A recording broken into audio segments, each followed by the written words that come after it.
whoever you are, wherever you are, hope you are blessed and doing safe. Ladies and gentlemen, greetings, family. Of course, I'm tuning in. You see me without the glasses off today. But if you're looking for some opportunities, particular advertisement opportunities, then look no further at the link at the bottom to my email address. You can hit me up for advertisement opportunities. We are supporting and promoting your businesses here on this channel. You can also, if you would like to donate and subscribe to our Patreon, a link is at the bottom as well. So you have multiple ways in which you can advertise with the platform by emailing me when we go on through our live stream. You also have access to premium content, those that want to see premium content that you will not find here on YouTube or Facebook or Twitter, as I am suspended probably by now. You guys can check out the Patreon at link at the bottom. But advertisement opportunities, definitely email me, gavin.grich1@gmail.com for rates. And for the Patreon, it is the same as the YouTube channel. It is channel gboot2786. All right, I'll holla. Peace. I'm attorney Gavin Richardson. I grew up here in New Orleans, so I know how important family, friends, and community are to us. And helping others has been a lifelong passion of mine. If you've been injured in an accident, you may be out of work and faced with large medical bills. You'll need someone to fight the insurance companies so that you can get on with your life. Give me a call at 504-799-2288, and I'll be with you all the way. The law offices of Gavin M. Richard, going the distance so that justice may be served. Whoever you are, wherever you are, I hope you are blessed and doing safe. The place to be is right here with me. It is the hottest live stream on Thursday nights. It is Random Topic Thursdays on channel gboot2786. If you're watching on my backup channel, Gavin Richard, or even on Periscope at Gavin Rich 2786, we are going to be spitting hot fire tonight. Whoever you are, wherever you are, I hope you are blessed and doing safe. Tonight, we will be discussing the following. Dell and Sonya Curry divorce battle update. News report alleges Andrew Cuomo covered up nearly 12,000 COVID-19 deaths.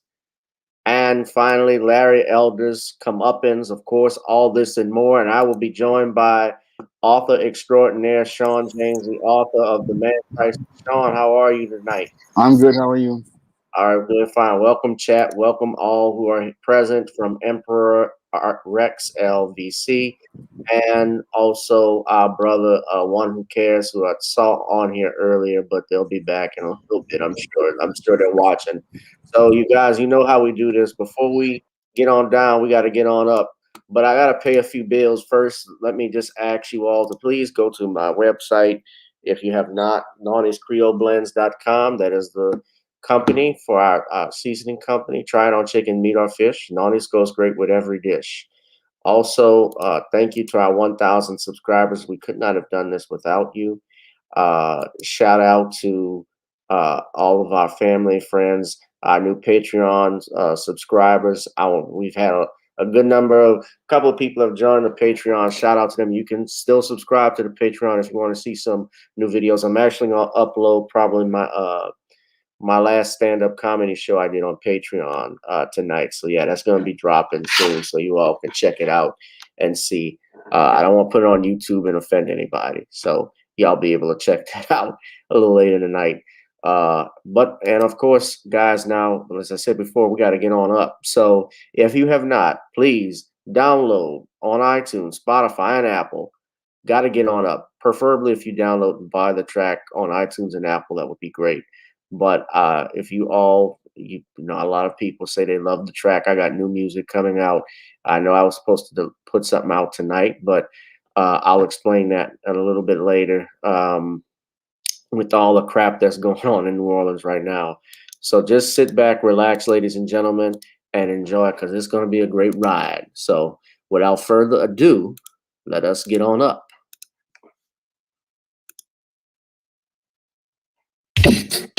Girl, come on. Gotta dance to the beat, cause on the dance floor is where we're going. Show me what you got.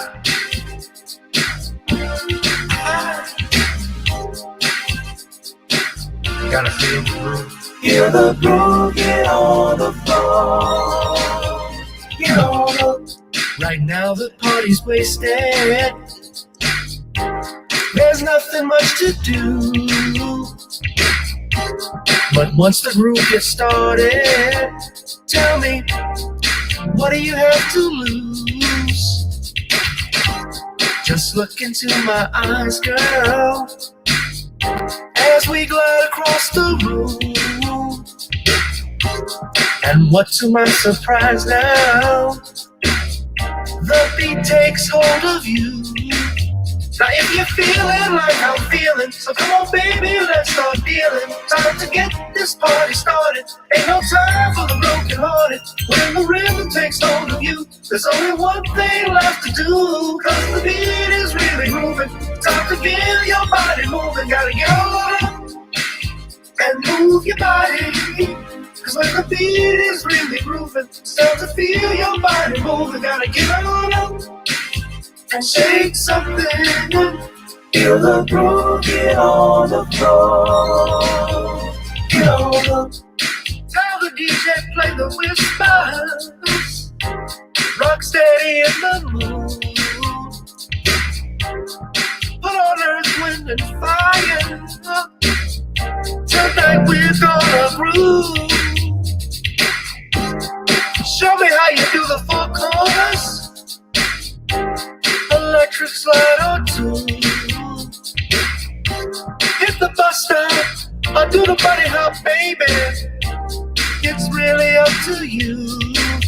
Now if you're feeling like I'm feeling, so come on baby, let's start dealing. Time to get this party started. Ain't no time for the broken hearted. When the rhythm takes hold of you, there's only one thing left to do. Cause the beat is really moving. Time to get your body moving. Gotta get on up and move your body.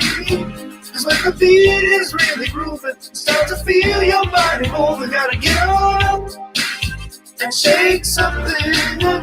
Feel the groove, get on the floor. Get on up. Now 2020 hasn't been the best year of all times. We've been dealing with death, the pandemic, racism, bad policing, and all the bad rhymes. But like Uncle Snoop once said, if you're breathing, you're achieving. So if you're ready, I need you all to get on up. Are you ready? 1 and 2 and 3 and 4. Get your butt on the dance floor. 5 and 6 and 7, 8. This jam we appreciate. We're gonna slide and step on the beat. On the dance floor is where we'll be. Feel the groove, get on the floor. Get on up and move your body. Cause when the beat is really grooving, it's time to feel your body moving. Gotta get on up and shake something. Feel the groove, get on the floor. Get on up, baby. Yeah, gotta get on up. Come on, baby, gotta get on up, baby. Feel the groove, get on the floor. Get on up. Got to get on up. What's up, everybody? Welcome to another edition of Gavin Reshaw Presents on channel G Boot 2786. Whoever you are, wherever you are, I hope you are blessed and doing safe again. Those, just so you know, I want to let everybody know I will only be appearing here via avatar. I had a little procedure today, so I don't want you to see what they did to this handsome face on YouTube and I get mocked. But Shawn, of course, you all can look at Shawn. So I'll be doing this via avatar and speaking to you directly. I'm doing the Harvey Superboy approach to my live stream tonight. See, I got to hear that first click beep when Harvey comes live. You know, when I was just talking about, I got to get Harvey's voice now. I don't have it yet. I'll get it soon enough. All right, well, everybody, welcome Shawn James to the channel. Cheryl, I see Cheryl Manson. We got Computer Robot. We got Rex. We got Vulcan. What's going on, Shawn? I'm good. How are you?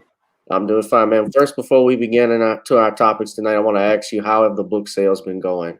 It's been kind of slow this month. I'm trying to get things to get back to the way it was. I mean, I wish I could have a month like I had earlier where I had over 120 sales, but it's just been kind of slow. I guess it's because of the school season, but I'm hoping I can rally to get things to pick up again. Very well. Very good. And also, you're picking up. Yeah, well, I think by the fall time, your books will start to sell, I think, even further, because by the fall, who knows, some classes may make your readings mandatory. I'm hoping they will. I hope they would. Yeah, like Eternal Night for Halloween. Yeah. Yeah. All right. Well, we got a few people coming in, more and more people coming in. It usually picks up a little bit later. But Shawn, tell us what the latest books are and what are you working on now? Well, the two latest books that are coming this fall are Stop Simping in Cyberspace, which is a part of the Stop Simping series. And this book is meant to help all of those guys online avoid these female predators who are looking to take advantage of them in places like the Twitch live streams, OnlyFans subscriptions, and other online predators like online dating and online dating coaches. And in November, I have a new eSteam series book called Cancel Vacation, which makes a commentary on cancel culture. And both of those books are now available for pre-order on Amazon.com on Kindle, and they will be available in paperback soon. Good. That's what's up, man. That is what's up. So, all right, as soon as let us get into it, Shawn. Speaking of, so when you talk about predators, it's almost like PJ Washington's situation with Brittany Kenner. It's something similar to that. I mean, a lot of guys who go online, they think that a lot of these women online who are like these women who host live streams on Twitch, or they have these Instagram modeling, or they have these other services on OnlyFans. They think that these are viable women, but a lot of these women are just looking to take advantage of naive young men and get their money and then leave them out here just humiliated. Yeah, like Brittany Renner. Yeah. Yeah, exactly. Yeah. Let's see. We got Cece. She's watching on Periscope. Hi, baby. How you doing? Thank you for tuning in. Got people on Periscope. Got people on G-Boot and Gavin Retro. We're getting a packed house here, Shawn. So, just about. So, Shawn, let us get into it. Cheryl asks, "Are your books available on Audible?"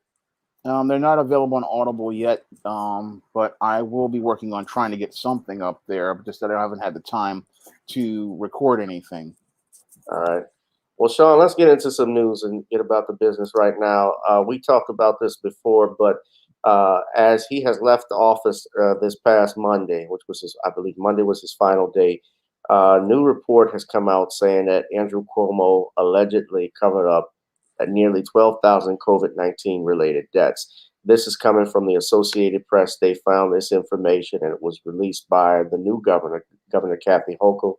And apparently we're going to go to Reuters for the source right now so everybody can check that out and see what's going with where we get this information from, because our job is to share this with you.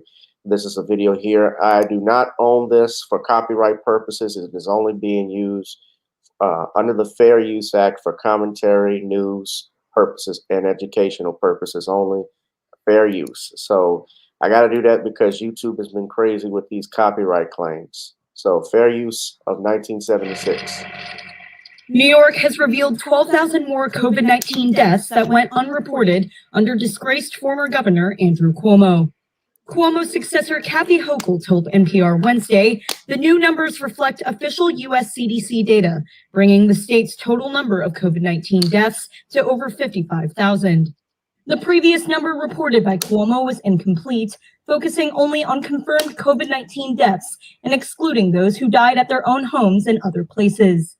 Hochul said the revised count is based on death certificate data submitted to the CDC, which includes any confirmed or suspected COVID-19 deaths in any location in New York. Hochul's announcement comes on her second day in office and appears to make good on her promise of greater transparency.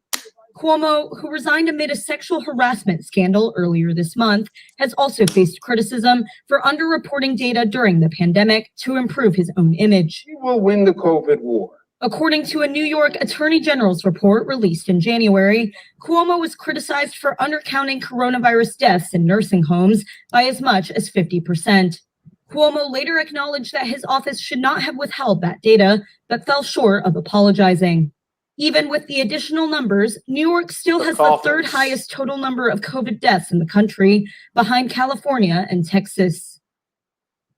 Well, let me just say this about the third highest number. I think that reflects on the population, Shawn, because the largest state in the union is California, and then the second largest would be Texas, and of course, New York City is the largest city in America. So I think that's why it's third behind. That reflects that. But nevertheless, and Shawn, we've talked about this, that if the state is reporting 55,000 plus deaths of coronavirus based off the Center for Disease Control's information, that data, then there was an increase of 12,000 over the 43,400 reported. Now, here is a man in Cuomo that you all saw just in the video, who, Mary is there, by all means resigned. He was forced to resign based off of sexual assault allegations. But yet here, he withheld the number of deaths, this information to the public, to make himself look good, to make himself look presidential. He rode in on a white horse, and he comes out of New York on a big white rat. Shawn, your thoughts, sir? When I look at this whole situation, it's really disturbing because it shows us how this man had absolutely no moral compass. I mean, this is the behavior of a monster when you really think about it. I mean, to sit there and withhold the deaths of all of these people, and even worse, to deny those people an opportunity to get medical care, all because you want to look like a hero, is extremely egregious. Because what caused all these people to lose their lives, as I see it, is your Andrew Cuomo's spite against Donald Trump, because he was so in his feelings against Donald Trump that he denied people, one, the ability to get care on things like the UNSNS Comfort, which was provided to New Yorkers, and denied people access to places like the Javits Center and Central Park, which were practically empty during the darkest days during the pandemic. And that right there is some evil. And what is more evil was what he did to those COVID patients, and by admitting them into nursing homes and allowing this disease to spread, so that all these people wound up losing their lives, all because of this man's ego and his feelings about another man. And that really just shows how petty and just evil your Andrew Cuomo truly is. I mean, this man is a monster when you think about the behaviors he participated in. And when I look at his behaviors, again, they fit right in line with that pattern and profile I talk about regarding beta males in the man crisis, because your beta male, what he will do in order to spite another man is go out here and do something petty like this. And to do something, again, petty like this is just evil when you think about it. You're so in your feelings and so angry at another man that you deny people the ability to get medical care during the pandemic. And then what's even worse is you want to make yourself look like a hero. These are the behaviors of a psychopath, and I would even say a sociopath. And if this man, again, he's just a plain monster when you think about it. And what's really disturbing is that your Biden's Department of Justice didn't even want to punish this man for these egregious crimes. And instead of them trying to hold this man accountable for his malice of forethought, he has to be forced out based on sexual harassment charges. But this man really needs to be locked up and held accountable for these kind of crimes. But when I look at this governor, she's just trying to cover her butt with this report, talking about transparency. But I believe they all knew what was going on here, and now they're just trying to save face for the leftists who look like monsters. And when we look at their behavior, more and more, we're seeing that they are worse than COVID-19. These people's unethical behavior is making the virus worse, and their efforts to so-called govern are nothing more than terror. Ooh, those are some powerful words you said right there, Shawn. But let me ask you something. Why? Okay, see, here's my problem with all of this, and I talked about this the last time we discussed Cuomo on this platform about him when he was resigning. Is how is it that people were more offended and upset? And I'm not saying that there's no legitimate reason not to be, but you were more upset with this Me Too allegations. By the way, the Time's Up president resigned on a couple hours ago. Actual Time's Up president resigned. So you have all of this stuff going on.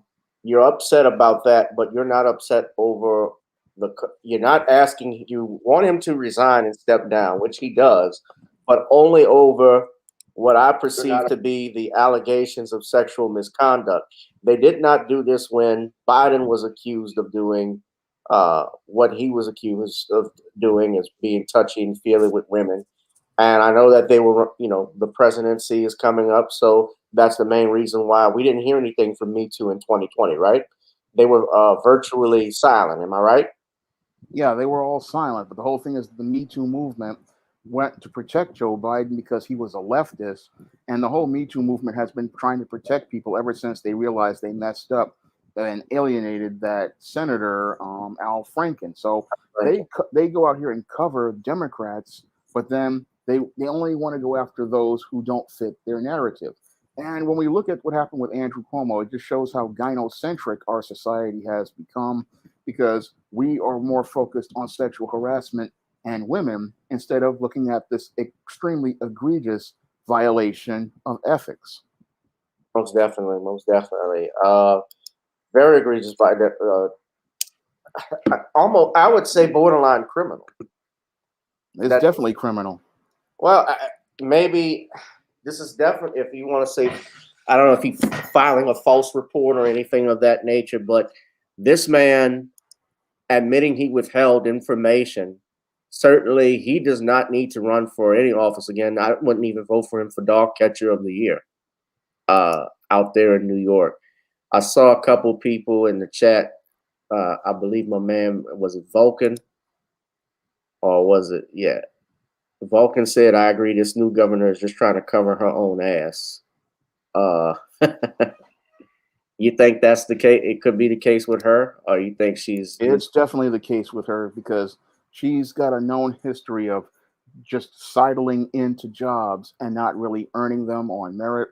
And what she's trying to do is cover her butt and try to protect herself for a 2022 run. And I'm hoping New Yorkers wake up and realize that the entire party is completely corrupt, and realize that you cannot trust anybody from the Democratic Party. Because if this woman was sitting right at Andrew Cuomo's side while all this was going on, she could have done something about a lot of this, but just didn't decide to say anything because she saw Andrew Cuomo getting all the benefits, and she wanted those benefits too.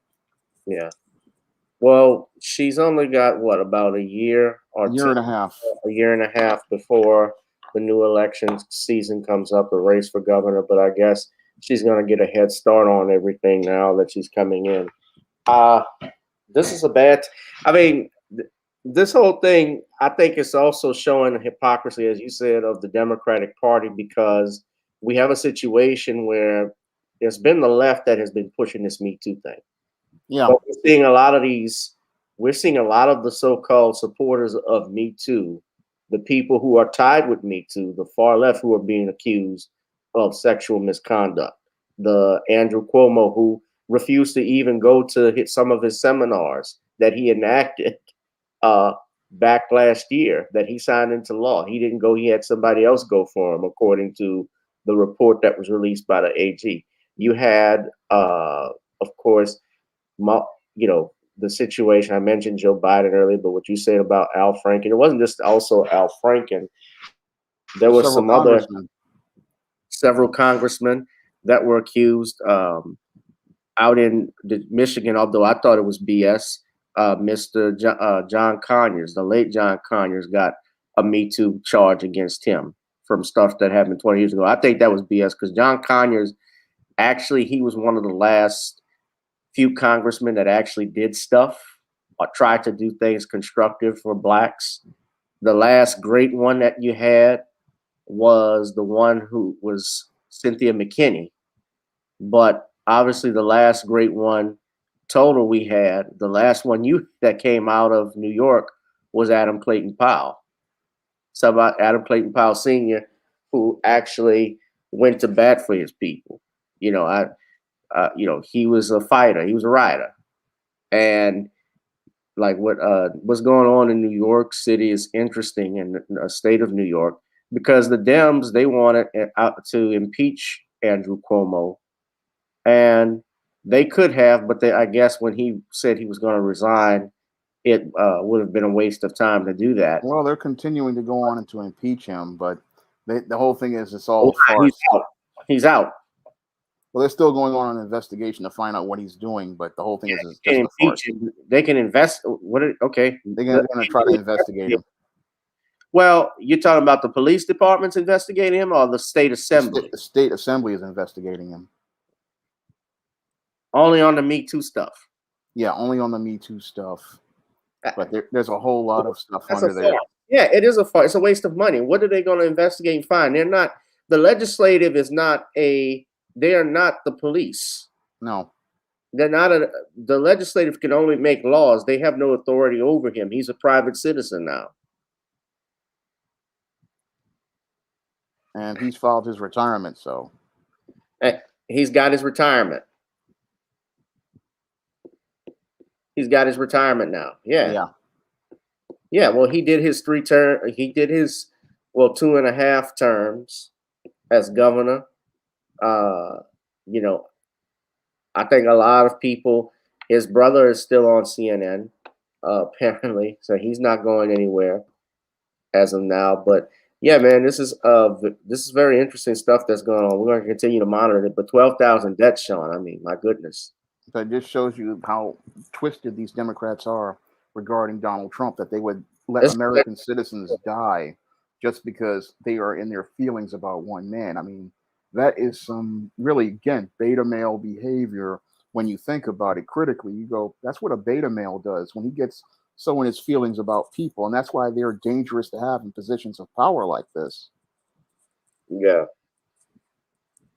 Well, you hit the nail on the head, beta male. Because beta males focus on feelings. They don't think critically. They think with emotions. And I see that all the time, especially... Look, I wasn't going to talk about this, but even with this R. Kelly thing, I know of some people like I was talking with Black Mama. Shout out to Black Mama. I don't know if she's watching, but we had a conversation about this and how people get so triggered by names and words. They said Trump is a beta male too.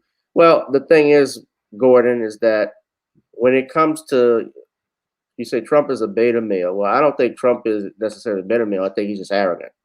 Yeah, he's just not a beta male. Beta is somebody that don't take command. He takes command. He takes command and tells you to go F yourself if you got a problem with it. He showed his true ass. And something, whether you like it or not, I can respect a bigot that comes out and tells me what he really feels about me versus someone who will smile in my face and then stab a knife in my back. Like Malcolm X said, don't take the knife, don't put a knife in my back and move it 6 inches out and half of it is still in and tell me it's progress. No, the knife is still in my back. I get what you're saying. I get what you're trying to say.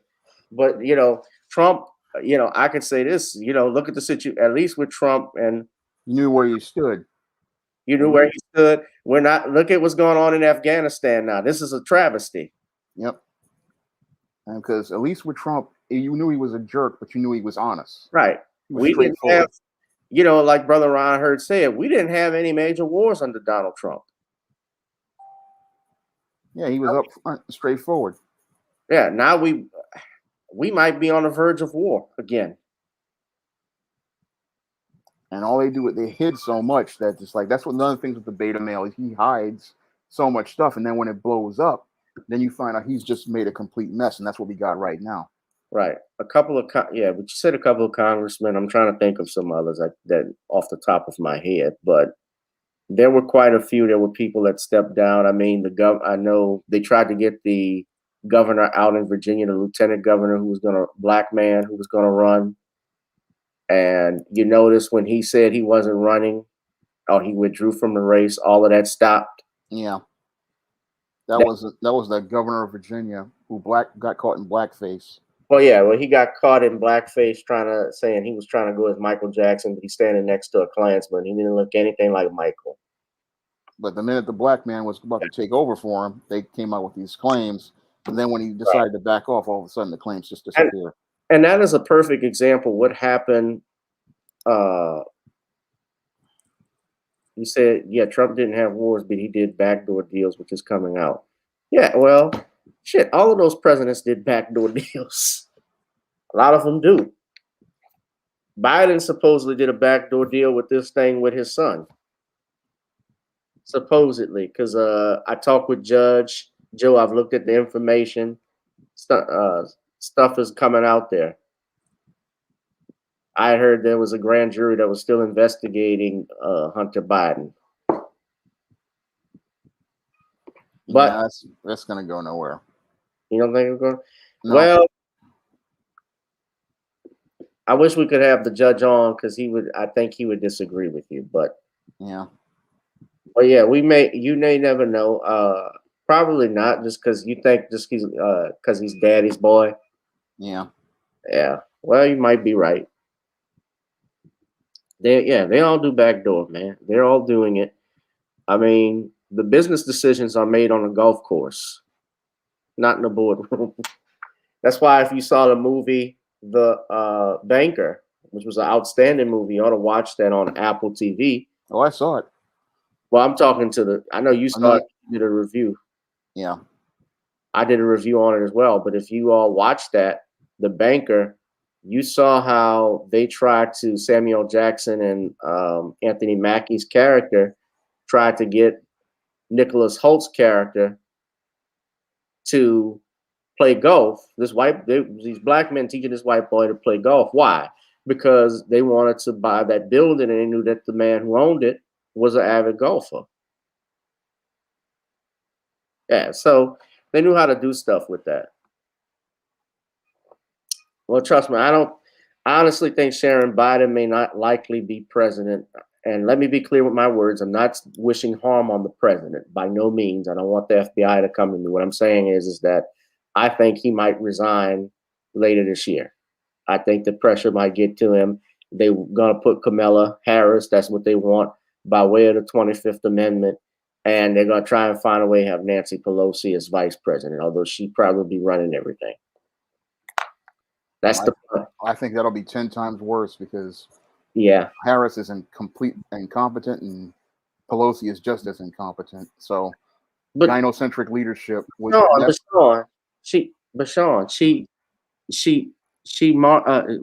This is what Ruby Bridges went to school for and fought against desegregation. She walked with Ruby. Remember, Rosa Parks did this because of Kamala Harris could be here for Kamala.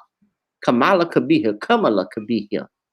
You know, and you Negroes that ain't supporting her, y'all ain't shit. You know, I had that thrown at me. I lost friends because I called out that picture with Kamala and Ruby Bridges. You seen that? Yeah. I said it was an insult. And I had niggas mad at me. I'm gonna be honest with you. Negroes were mad at me. A couple of them I know. I won't name their names, but they may be watching. I'm glad. They've been silent they've been so silent right now I can hear a rat piss on cotton. Because all the stuff that's happened in the last 6 months, you notice the Biden sexuals, as Judge Joe would say, or Tariq Nasheed would say, they have been dead silent. in these last, not only these last weeks that have transpired, but these last few months. They've been quite silent over this Biden implosion. Disappeared like ghosts. Can't find him. Biden says no. He's running in his sleep. Vulcan. And his sleep is at 7 o'clock at night. right after he takes his nightcap. You're gonna run where? You're gonna run to the bathroom. That's where he's running. You think he's gonna run again? I think he's done. Yeah, he's not gonna. No, the whole party is done. I mean, look, he's saying that for moral support and stuff, but no, I don't see him running again. I would be surprised if that happened. So, all right, let me get into our next thing, man, because I want to talk about this. This could not have happened. I guess I'll talk about this now because we're talking about the man crisis, and you're writing a book called The Woman Crisis. Dell and Sonya Curry's divorce battle update. Now, I do not. I'm an attorney. I've done divorce work before, so I know how messy it gets. But, and I don't know if you were going to do a video on this, but the parents of Steph Curry, Sonya and Dell, who are NBA royalty. I don't remember Dell Curry too much. I know he played for Charlotte at one point, but and I remember he had some commercials back in the day he did with Lil Steph. But overall, I think he was overall a nice guy. You never heard anything bad about him. They're part of NBA royalty, the Curry family, especially with his sons, his son Steph, and then you have Seth Curry, Seth, who's the son-in-law of Doc Rivers. And then and I believe their daughter, her name escapes me, but she's married also to Steph's teammate. Well, they've never been a problem. And, I remember seeing his wife in the stands, of course, cheering for their son during the NBA Finals. She's not a bad-looking woman, Shawn. Nope. She's very attractive, especially on the Vanessa Williams side of the game. But this happened here. Dell, in new court filings, is accusing Sonya. This is the update because I came on Tuesday. He is accusing Sonya of cheating on him with an ex-NFL player, this white man. She said that Dell Curry says his estranged wife, Sonya, cheated on him with a former New England Patriots tight end and then lied to him about it. It all spelled out in court docs obtained by TMZ Sports, in which Steph Curry's father said Sonya is and has been dating Steven Johnson, a 6th-round pick in the 1988 NFL draft.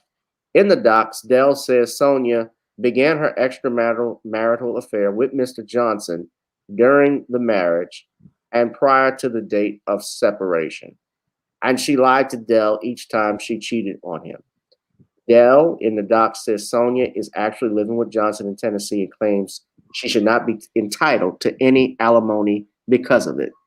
For her part, Sonya said in responding documents that she is not living with Johnson, claiming she's currently living on her own because Dell will not allow her to live in the family home. So I said family home, but yeah, that's the family home, their home, supposedly. Sonya added that she is, however, currently in a dating relationship, but denied cheating on Dell, saying that the relationship began months after she and Dell agreed to legally separate in March of 2020. And of course, she's saying that Dell cheated on her during the marriage with different women, and the family and close friends knew about it. Sonya filed for divorce back on June 14th. Now, my understanding is that this dude Johnson, that he actually had been dating her and knew her beforehand, before they got married, according to O'Shea Du Jackson. So I gotta ask you, Shawn, and that's Ayesha Curry, that's Steph, that's Sonya, that's Dell. At the game for their son. Yeah, she's an attractive woman. I believe this is, That's the sister. I think that's I think that's Stefan Set's sister, if I'm not mistaken. She's cute.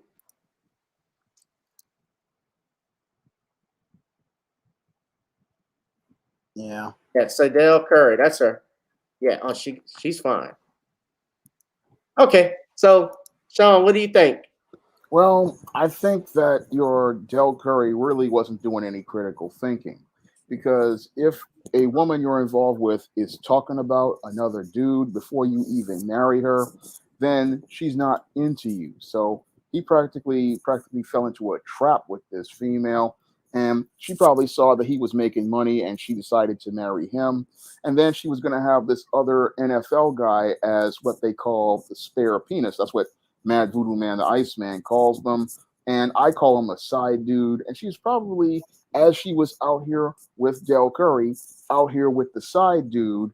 And what happened is, as the relationship continued to deteriorate, she was getting ready to go back to this side dude. And this is something that, because your Del Curry was in his feelings about this female, he could not see the big picture. Now, as back when I was a teenager, I saw what this was going on with a female I was almost interested in, and I see when this woman is always talking about another dude, you need to leave that female alone because she's got her feelings caught up in that dude. So what you need to do is leave that female right where you found her and leave her to that dude. But what happened with your Del Curry was he probably really was in his feelings about this woman because she was so pretty, that he wasn't thinking critically and understanding that, okay, if this woman is sitting up here talking about another man in front of her, and I guarantee you she was talking about this other man in front of him, and could not see that this woman is disrespecting you straight to your face, because if this woman was into you, she would only be talking about you.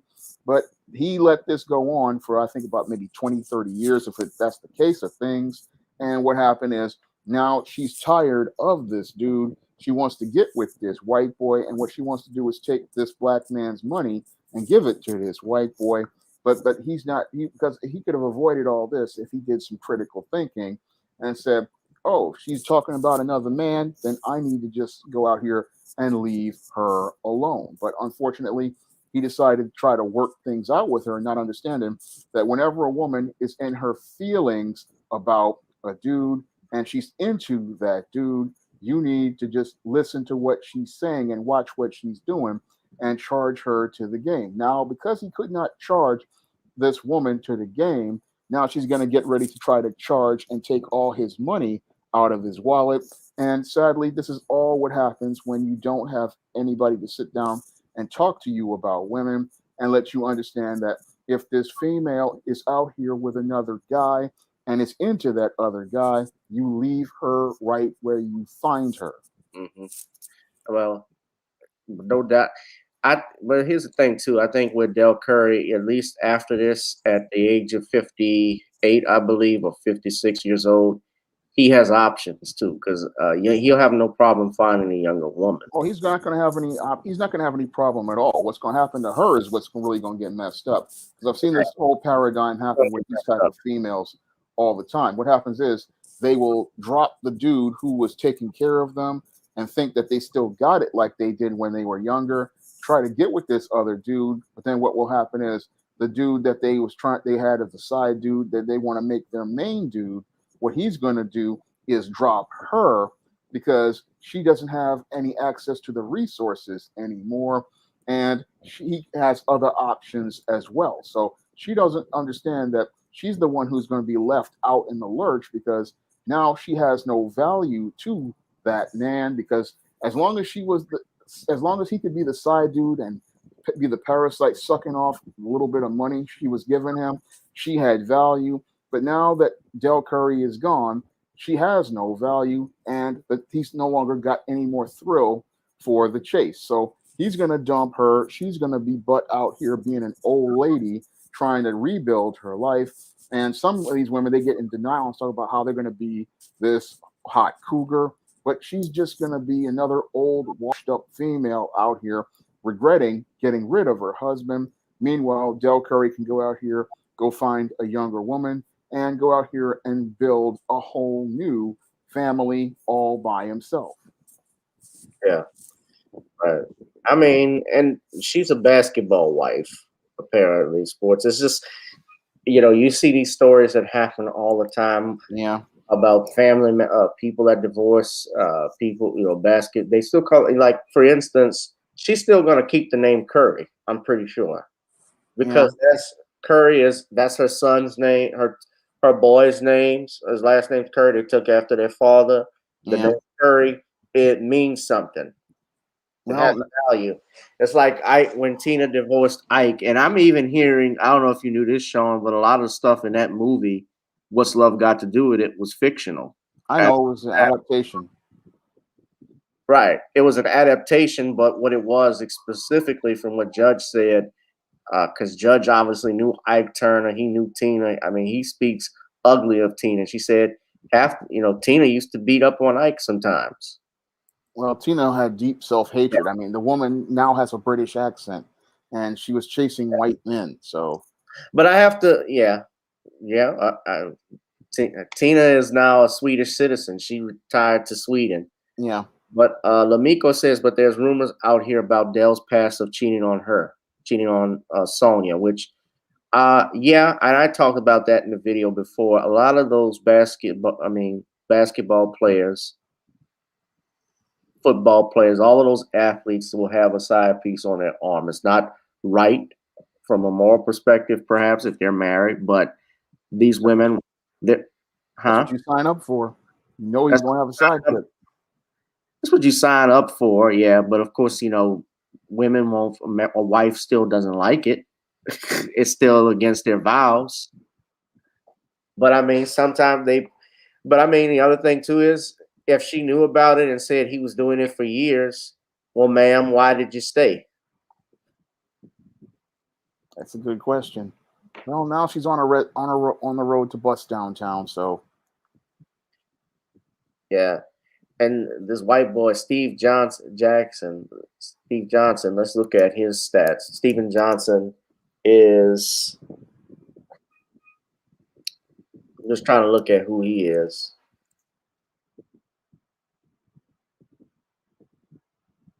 He's a former NFL player, and Sonya is saying they've been separated as of March of last year. She didn't name who she was dating. All of their kids are grown, obviously, so no splitting of the kids. And I think this Johnson fellow, let's see, what does he do for a living?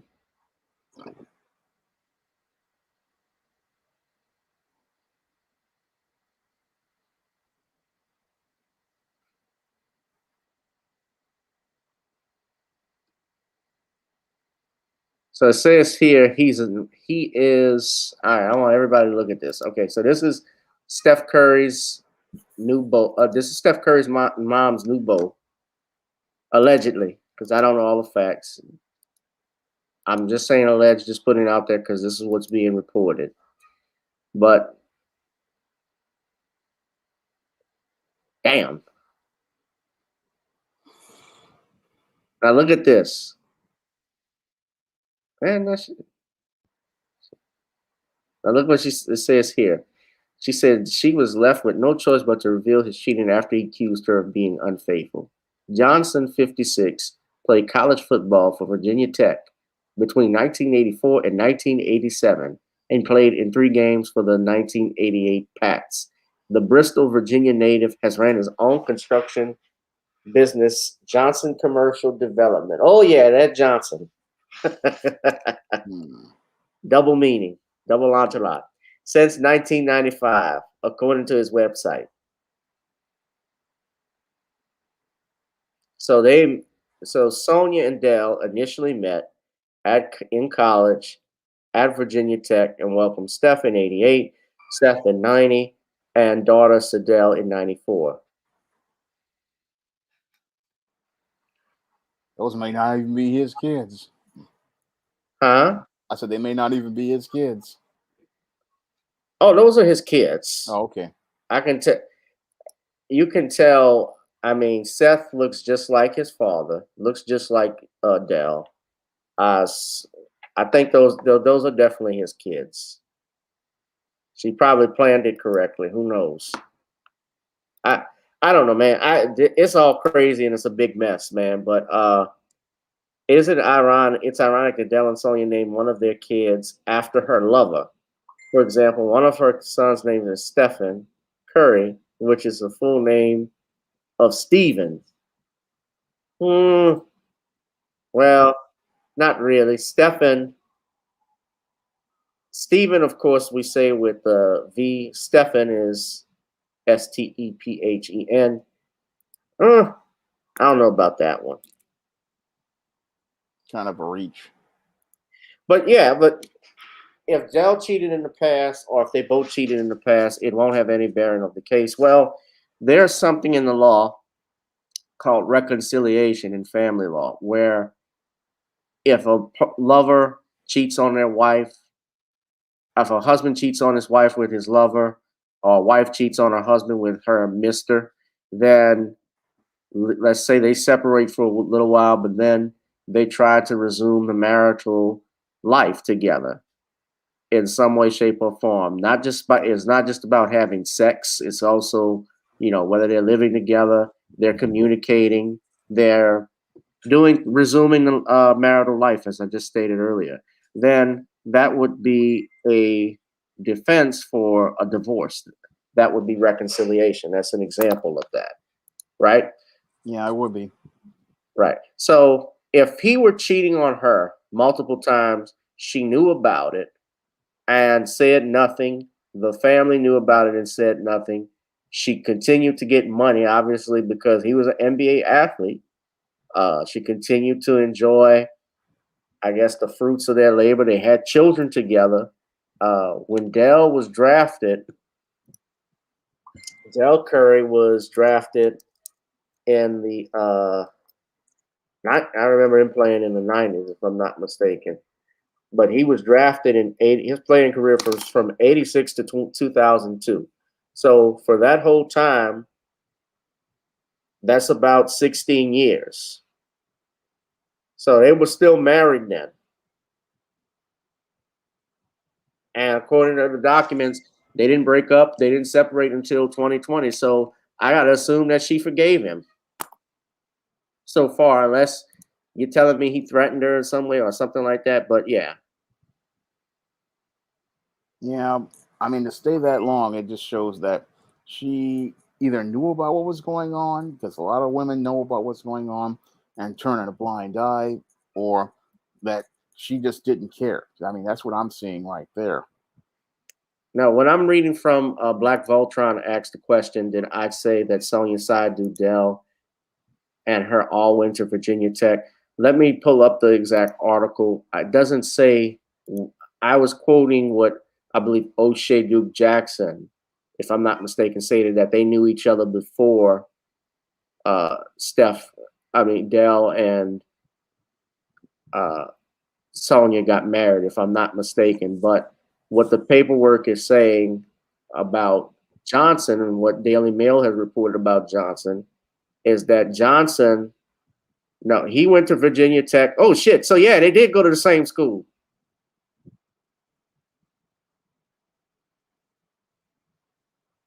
Yeah, they did. I don't know if wow. You see this? Yeah.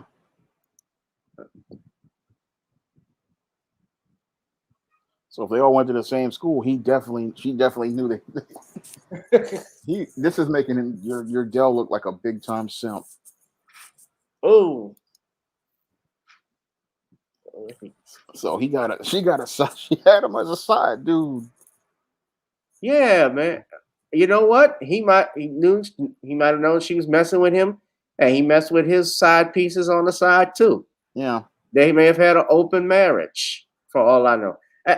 Anyway, at any rate, I hope it doesn't reflect on and should reflect on Steph. because Steph seems like a good dude. His wife Aisha, I've had issues with some things she's said in the past, and she said some stuff that made me scratch my head. But Steph seems like a good dude. So does Seth.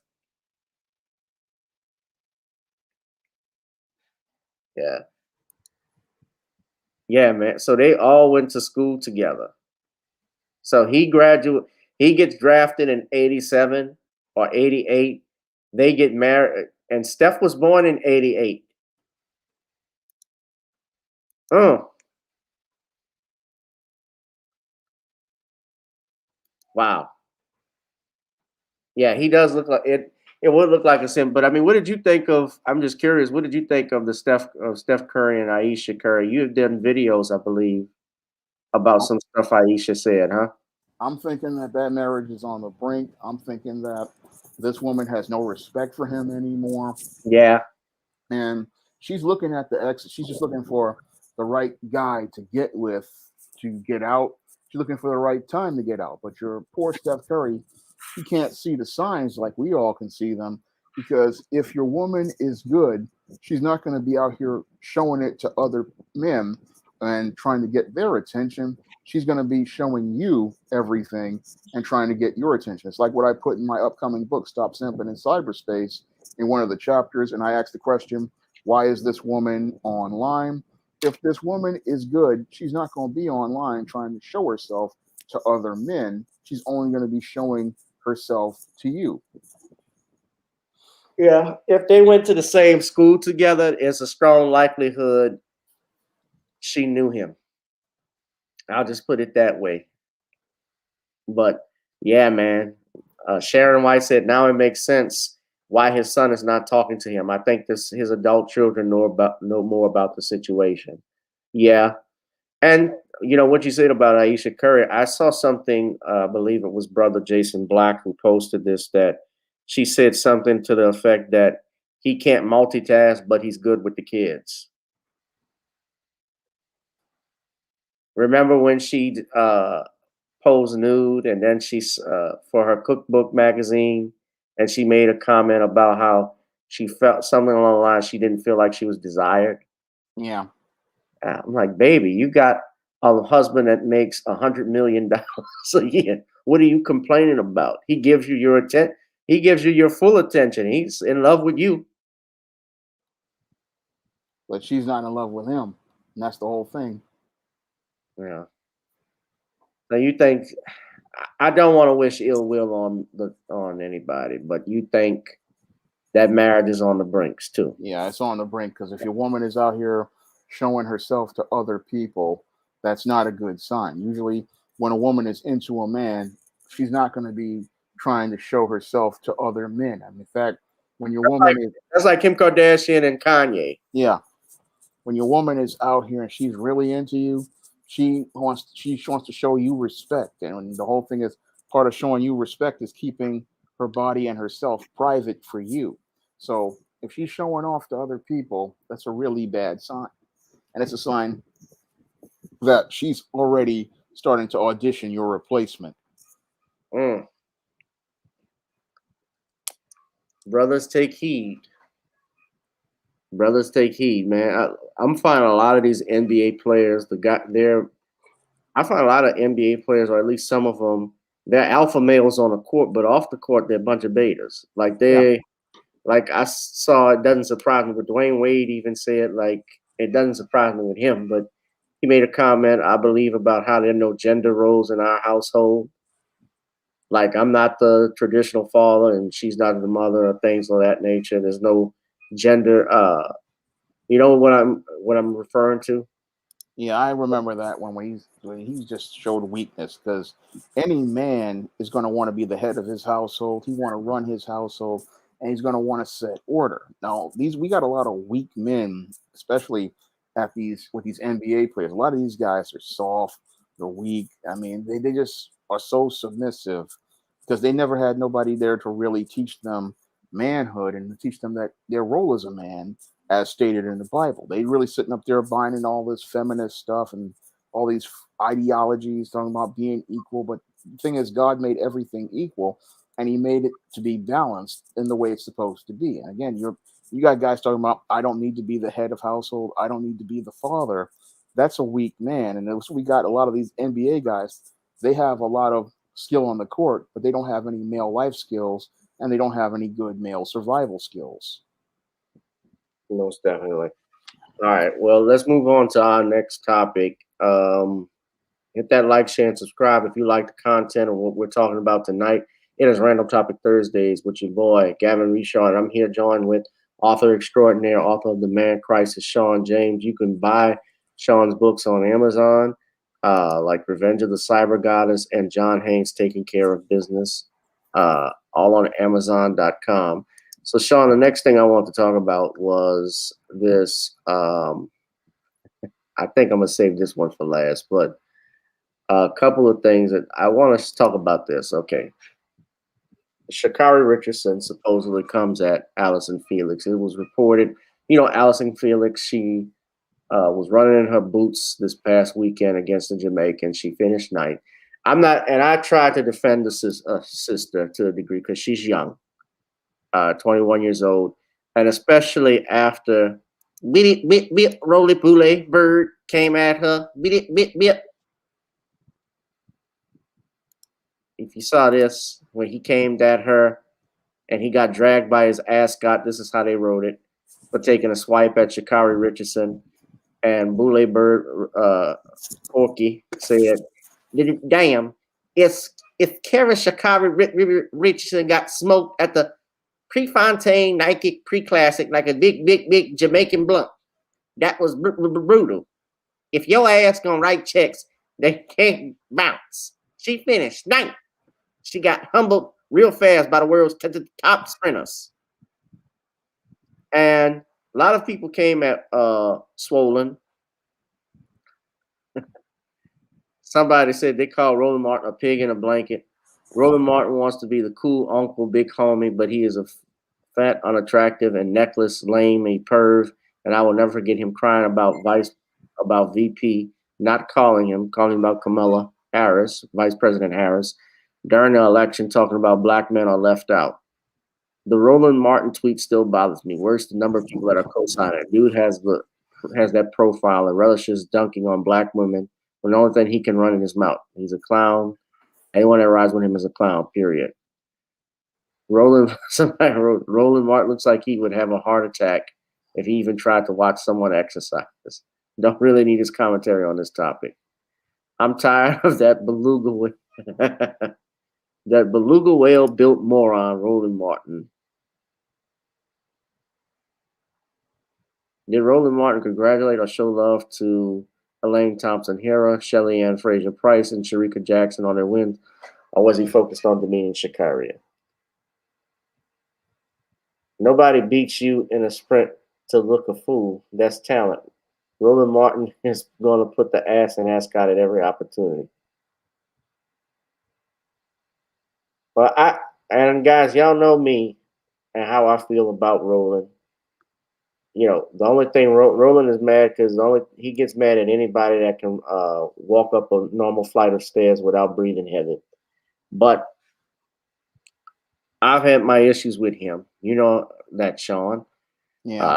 I've been blocked by him. I don't think you even tweet or anything to him anyway. But yeah, he blocked me. He blocked a lot of people that came at him, especially over that Umar Johnson thing. But nevertheless, let's just going in on what he had to say about Sha'Cari Richardson at first. Tariq Nasheed roasted him and came at him. And, he's not an athlete. Athletes have a bad day. I get it. And she didn't look good. And for fairness points, she did not perform well. If you talk trash, I agree. You got to back it up. I agree with him on that aspect. But what she had to say recently, if it was directed, we got to, especially as people, I know black people, we love supporting stuff like this, supporting her, and she's sister girl because she's all about herself, all in her world, but we can't condone ratchetness either. And let me be clear about and preface my comments what I'm saying. Okay, she smoked marijuana before the Olympics. She knew it was against the rules. All right. She got caught and she manned up and owned to it. I applauded her for that. She bragged about beating the Jamaicans and challenging them in a race. And especially when she was out of the Olympics, she would tweet, "Y'all missed me yet." And people were criticizing for that. I defended her too, because you know what? She could very well have, I was thinking at that time she very well could outrace them, possibly. Although when I saw the track and saw how the Jamaicans run, that was my thoughts about it. Probably were slowly fading as I was watching the Olympic trials, because the Jamaicans dominated that the Olympics as far as track and field was concerned. But then you have Alyson Felix, and she made supposedly some remarks about Alyson Felix. Now, Alyson Felix is someone who I think we all should be supporting, because she's handled herself with class, right? She is won more gold medals than Carl Lewis now. And when she was on Jimmy Kimmel earlier this week, she stated that we all should support your Sha'Cari Richardson, because she needs it. And it wasn't said, I didn't watch the video, I read what was said, but I don't think Alyson was talking ugly to her. I don't think Alyson, of course, and Alyson Felix, I mean, she actually has a shoe line that's coming out that she started, that she was promoting. And she talked about encouraging her. And that's what any elder, and not that Alyson is old, because Alyson's my age, but somebody that's in a position that has more experience, somebody that's been around longer, you offer support, you try and reach out to them. Now, what Felix had said, Alyson Felix said, was that she obviously has been through so much, and I hope that she's supported. I hope that people rally around her. Obviously, she has a great personality, and she's brought a lot of attention to the sport. And I think she'll be in the sport for a very long time. I think just more than anything, for all athletes, there's so much that goes into it. So just give her the support that she needs. So that's not ugly. And in Sha'Cari's, what appears to be her Instagram post, I looked at it. She stated and wrote, "Encouraging words on TV shows are just as real as, well, nothing at all." So it appears allegedly that she's taking a swipe at Alyson Felix. And they even were reporting about how she liked the tweet about, and I don't like how they just go after this stuff, because it's like everybody can like something. If everybody likes something, everybody can share anything, they're going to make news out of it. So supposedly, after she lost, she liked the tweet that said, "Not y'all Jamaican," where this brother said, Goldie said, "Not y'all Jamaicans still talking shit when y'all got to walk barefoot to your coconut stand every day for a living." And this was after she lost. But I'm not as focused on that as you are talking about Alyson Felix. Now, Sharon said Sha'Cari Richardson is young. I like the way she handled her loss. No, Sharon, I can't go co-sign that. We can't keep co-signing ratchet behavior, talking shit, saying this on live television. It's like, y'all talk y'all shit, I'm bad. And yeah, we encourage people to be, I encourage people to believe in themselves, especially when they're doing stuff, whatever you're doing. That's great to have bravado. That's great to be believe in yourself and have all the confidence in the world. You don't go into any event, I don't care what you do, whether you're an athlete, whether you're even as an attorney, myself, when I walk in the courtroom thinking I'm going to be defeated. I go in there with confidence with the stuff that I know. And there's nothing wrong with that. But there is also something called humility. And she already got Nike has already said that they will support her. But if she keeps up this behavior, acting like this, especially when everybody have their eyes on you, you're going to talk yourself out of millions of dollars in endorsement deals, future endorsements. People are looking at how you behave and how you act. Companies look at that because they know children look up to athletes as role models. You know, when we were kids coming up, who was the one that everybody wanted to be like? Michael Jordan. And he had his Nikes, we know the Mars Blackman commercials, the Gatorade commercials, the McDonald's, all the endorsements. And track and field, I'm not going to say it's not a popular sport. I think it is a very popular sport, particularly around the Olympics. But if it's maybe not on the same level as basketball or football, when we see the athletes get those type of endorsements, but still, when these things come out, when these Olympics are around, we see all of these different Olympians get endorsement deals. So she could be talking her way out of this. And I think it was wrong how she talked to Sister Alyson Felix, because if somebody's offering you words of encouragement and somebody's telling you another way how to do something and approach something, take the fucking help. Shawn, your thoughts? Well, when it comes down to your Roland Martin, he's just a jerk. So we know that Mr. Ascot is just absolutely a reprehensible human being. So with that being said, with that being said about this clown, I'll get to Sha'Cari Richardson. And what it looks like to me with Sha'Cari Richardson is that she's got a bad case of believing your own hype.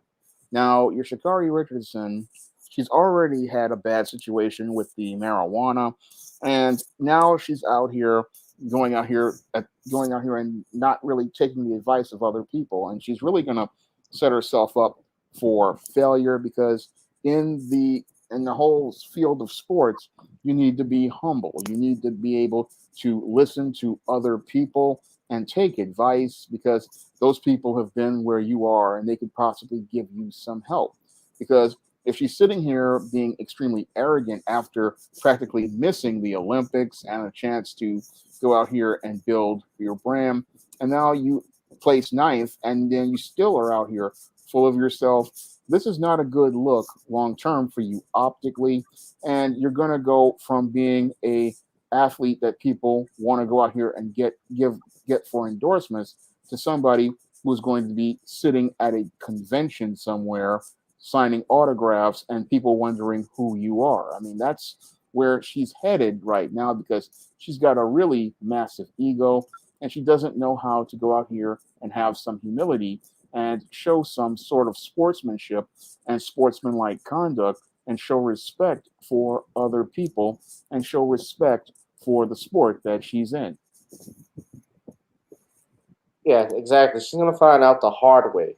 Yeah, but that's what happens with most of these females out here. When they get full of themselves, they have to learn the hard way, because people try to talk to some of these women, but they're just so hard-headed because they get their head gassed up. They think that this is going to go on forever, not understanding that you're getting ready to lose the best years of your life, the best opportunities of your life, all because you could not sit down and be humble and show respect for the people around you. And this is what happens when you don't have anybody there and your coaching team to give you guidance and say to you, look, you need to sit down and listen to this other person, and you need to stop taking things personal. Because I think it really is that she's just really, again, a lot of women get emotional. They take things personal instead of understanding that people are trying to sit down and talk to you because they don't want to see you go out of the business in a humiliating fashion. Right. Nobody wants to see her lose something that she hasn't even gotten yet. She has not proven herself. Yes, she's won some races, pre-qualifying races in the Olympics, but what happened in the end? You didn't get in the Olympics. You have no medals. You have no accomplishments. You have no medals. You have no endorsements yet. All you got are a bunch of people that like you right now, but likes and shares go away. You know that as well as I do. Social media can turn against you in a heartbeat. Yeah.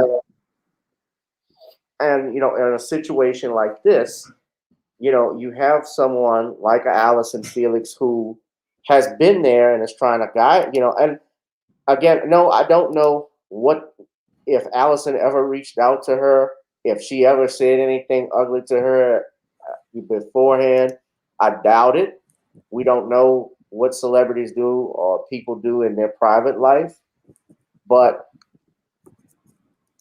I'm just going off what was I'm just going off what was said and what it looks like, and it comes off like she's very arrogant.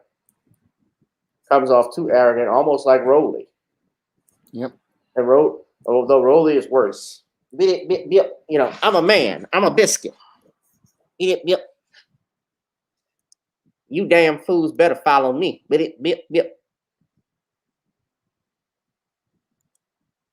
Only thing he could beat her is only thing race he could beat Sha'Cari Richardson in is a race to the buffet. Just shut the fuck up. A race to the Golden Corral. He'll be right there for the pop. He'll be right there for the ham when they're getting ready to cut it. Yep, that's what I want. Although he be practicing cannibalism with that. Oh, you get it, huh, Shawn? Yeah, I get it. Yeah. I don't care. I don't like Roland. I don't want to make it about him, but yeah, the guy's a jerk. I've met him. So it's not off of me hearing stuff. It's personal experience. Just didn't come off like he was very friendly, and yeah, but at any rate, you know, people don't care I mean, look where he is now. Sha'Cari keeps it up, she's gonna be where he is. Desperate. I'm trying to warn you, sister, please. You got a bright future, Sha'Cari. You got a bright future. Please get your head on straight.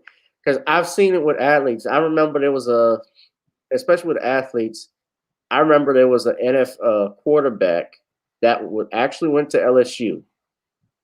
His name was Ryan Perrilloux. This guy was going to be a breakout star.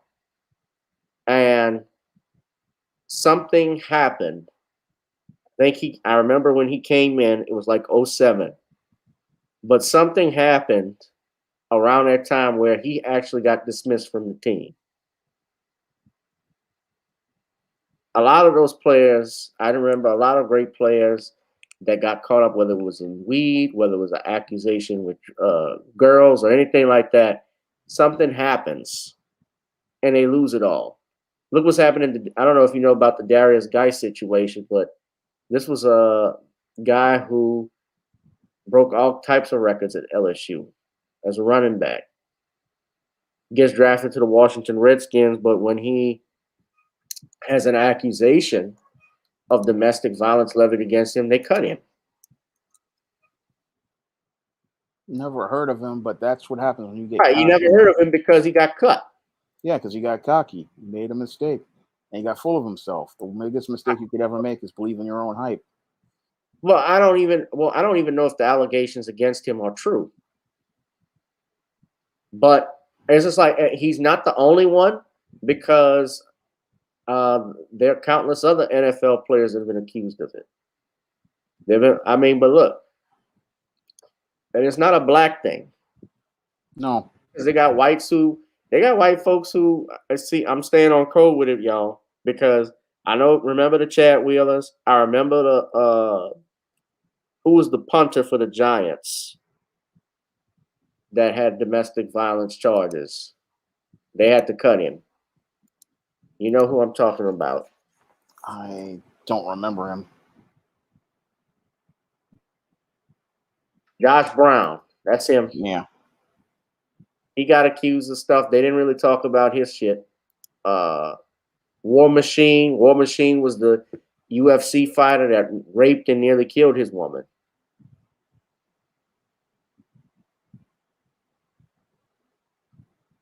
So it's not just it's not a black or white thing. But yeah, please, Sha'Cari, she's gotta get a PR team. She's gotta get people behind her. Even LeVar Ball, she could take a lesson from LeVar Ball, although LeVar, when he was coming out, when his kids were coming out, I was like, I wish this dude would shut the hell up. But he was pushing, but the thing with him was that he believed in his children, his sons. All of his sons are in the NBA. They have careers. Even if they're not on the same team or they get traded to different teams, they have careers. He got all three of them in. He was successful in doing that.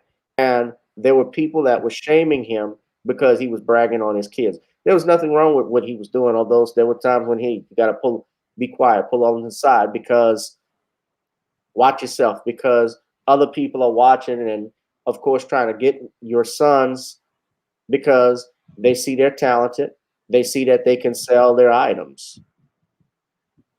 They're marketable. Yeah, she's gotta get a PR team to look out for her, because the more she runs her mouth, the more she's gonna run herself into the ground. Yeah, you gotta humble yourself. So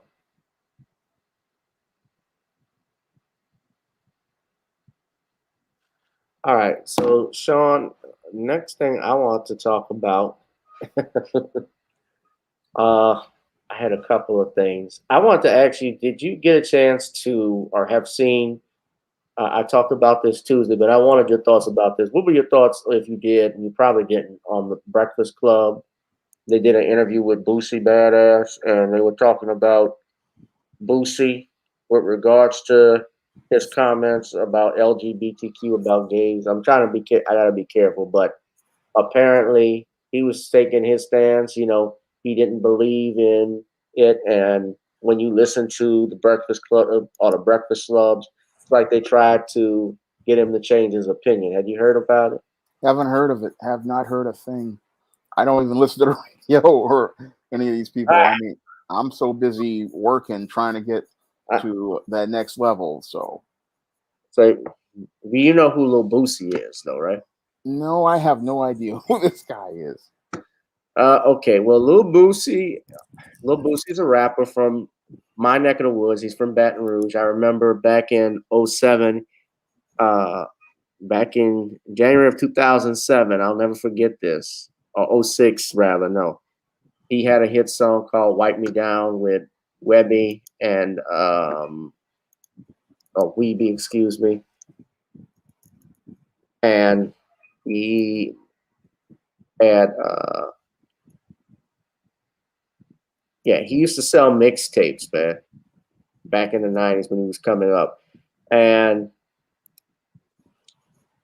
Wipe Me Down with Fox, Fox and Webby, they had that was a huge track back in January of 07 was when it was released. So I remember that was a huge thing back then for us when we were on the yard at Southern. But essentially, well, you know who the Breakfast Club is. Charlemagne and those guys. Yeah. I wanted to ask you because they did an interview with Boosie. Got over 1 million comments. I don't really want to play it because I'm going to get copyrighted, possibly, with all of this stuff here. But basically, they kept asking him the same questions over and over again.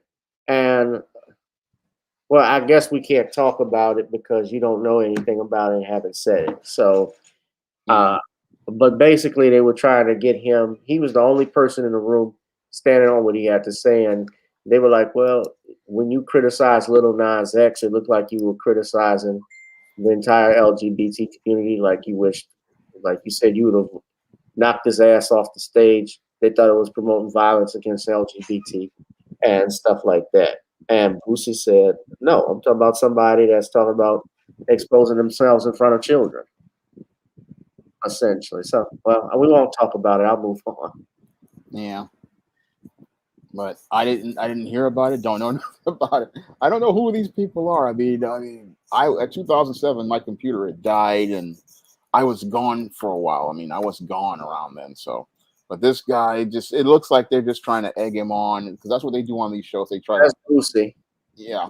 Well, what they try to do is they egg guys on like this, and they ambush them so they can get controversy going. Because in order for them to be able to get people looking at the show and get views, what they do is they go out here and do stuff like this to guys like Boosie, and he didn't understand what was going on and how to shut it down. Now, I know about how they try to pull stuff like this because I've been in the entertainment business and studied it for over 20 some years. So I know what you have to do in these type of situations, because what they want to do is get you upset, get you riled up, get you to say something crazy so that they can go out here and get people to start talking about you so they can get views on the rebroadcast. And that's how they make their money. So he didn't have anybody there again to give him any sort of advice on how to deal with those type of situations and protect your image and your brand. Yeah. A simple situation. Don't go on his show. Now he's actually don't go on his shows either. No. Yeah. Now he's actually invited, because they're doing a bash here in Baton Rouge. He's invited the baby up there. I know you don't know who that is, but he got in controversy over what they called anti-LGBTQ rhetoric when he made some remarks at a concert. But what he was essentially saying, and Boosie backed him, was that, well, if you ain't got AIDS, put your motherfucking hands up in the sky. If you ain't got this and this, put them up, which is what you heard in clubs before. And he was saying that, and he was just exposing the hypocrisy of people of cancel culture, essentially. So I'll move on since we don't know about that. So the last thing I want to talk about with you, brother, is this could not have happened to a better person, or a worse person, I'd say. Larry Elder's Comeuppance. Now, I do not wish harm on anyone. And let me be clear, I don't know the whole details of this. Larry Elder is being accused of domestic abuse by his ex-fiancee, Alexandra Datig, who filed a police report alleging domestic abuse. Now, Larry Elder is running for governor of California, and she filed a police report with the LAPD alleging that she was subject to several incidents of domestic abuse while living with the GOP gubernatorial recall candidate. She said she delivered the statement to LAPD Wednesday, where she said she was interviewed for 2 hours by detectives in the robbery and homicide division. Politico first reported last week that Datig said she broke off an 18-month engagement with Elder after he pulled a loaded gun from a nightstand during an argument in 2015. She said that out of fear and intimidation, she did not file a police report at the time, but she decided to make a formal report after hearing some of Elder's public statements denying the gun incident and suggesting she fabricated the account. His denial, she told police, have resulted in her receiving hostile threats on social media. It's time to draw the line, Dating said in an interview Wednesday. I am not the one who has to come clean about my life. He is. Elder's campaign did not respond immediately to requests for comments. So Lieutenant Ben Fernandez said the department would not confirm or deny it was investigating the allegations. Now, I don't know if I said earlier that this couldn't have happened to a worse person, because I don't know if you do know who Larry Elder is. Yeah, I know who he is. Okay. Larry Elder, for years, I remember when he had a talk show that used to come on back in 2004. And I remember for years, even before that, he used his platform to talk down on Black people, and in particular Black men. He's the type, of Negro that would say slavery. I'm pretty sure he would, if you met him and you've seen the stuff he says, he's the type of Negro that give me the feeling that if the revolution was going on, he would be that little boy in Birth of a Nation that would let the guards know that Nat Turner was there. Even though the little boy at the end of the movie joined the Union Army, that's That's how Larry Elder would be. Larry Elder has used his platform distinctly to put down black people. I've never had any respect for him. I remember when he even went on the debate with Steve Coakley and got whooped.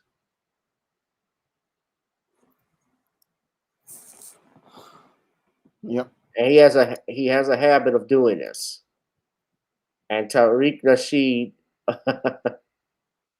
Tariq actually put this out about, I was waiting for him to say something on it, but he actually put this out. He says, Larry Elder has spent most of his career making a case on how inherently violent black men are. This was a tweet that he had signed. Black men commit approximately 40% of violent crime versus 10% by whites. That's a lie. I can tell you automatically. You know how I know it's a lie? Black men are not the majority in this country.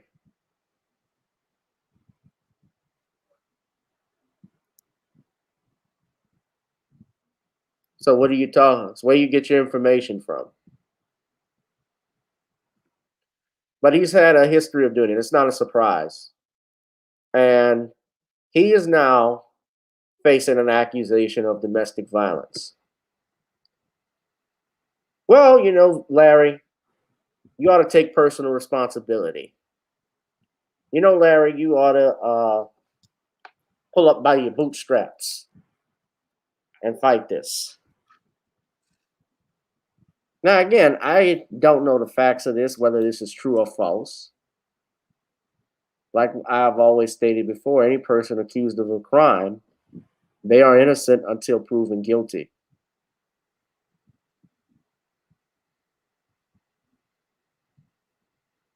But this could not have happened to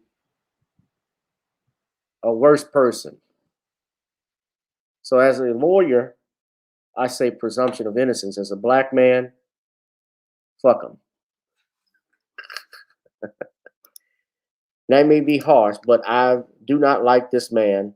He is he's, from my understanding, he's not a foundational black American. But we will see what happens with it. But Shawn, what are your thoughts? Well, your Larry Elder is a black bootleg and a brown noser to white supremacy.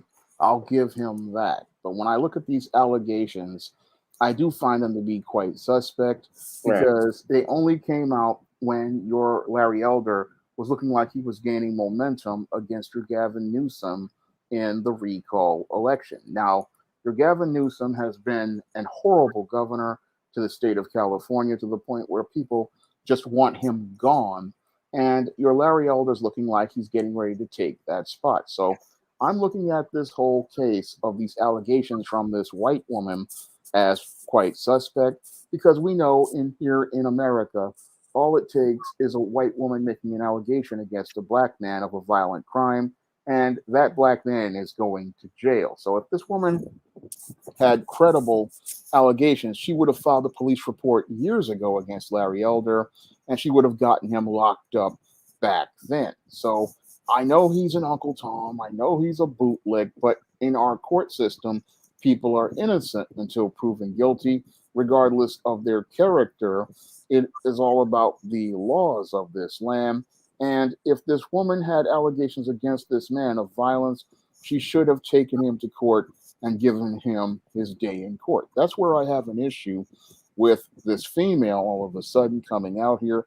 And I can see parallels to Bill Cosby as related to these allegations. It seems like every time a black man wants to get some sort of economic or political power, whether it be on the left or the right, we have somebody coming out here with a sex allegation to try to derail him because these people, they think that black men are just sexual deviants and brutes. So they come out here with these type of allegations to go against these black men in an effort to discredit them. But in this case, it's not, I don't think it has having much effect because your Larry Elder, even though he's a bootlick and a clown, he does know how to present an argument based on merit as related to the sad state of affairs of the state of California. And that really shows how failed your Gavin Newsom's leadership is, that he's going for these low blows. And it just shows, again, how people on the left are not for us. I mean, Larry Elder is a jerk, and he's not really. He doesn't even have a chance, I think, at winning this. I mean, he doesn't have a real chance at winning this, but Gavin Newsom is just so bad that people will take anyone over him because he's practically run the state of California into the ground with his policies. I mean, and he's shown that he's detached and disconnected on many issues. I mean, if he gets recalled, and I'm hoping that he does get recalled because he's destroying that state, and practically most of the taxpayer base is gone. Many of the cities that were once really growing and just were thriving are dead, and he just needs to go. But again, this is a low blow as I see it, as related to the state of California, and a real low blow because, you know, if you got to go out here and make an allegation against this black man, it really shows that how weak your case is. And again, if this guy had did this, again, she would have gotten the police report almost immediately, and I guarantee you she would have gotten him arrested just on her word. Yeah, well, I think it's questionable too, just given the time period that it happened. It's over 6 years. You didn't say anything then. You say that you're worried about intimidation, and we know California, though, too, they have some tough laws, I believe, on domestic violence, if I'm not mistaken. So, you know, if she had come forward with this earlier, I don't know what the statute of limitations are in California on the charges they're investigating him. You know, there may not be any charges that are filed just because it seems like it's one person's word against the other. Having said all of that, Larry Elder is a sellout. He's a jerk.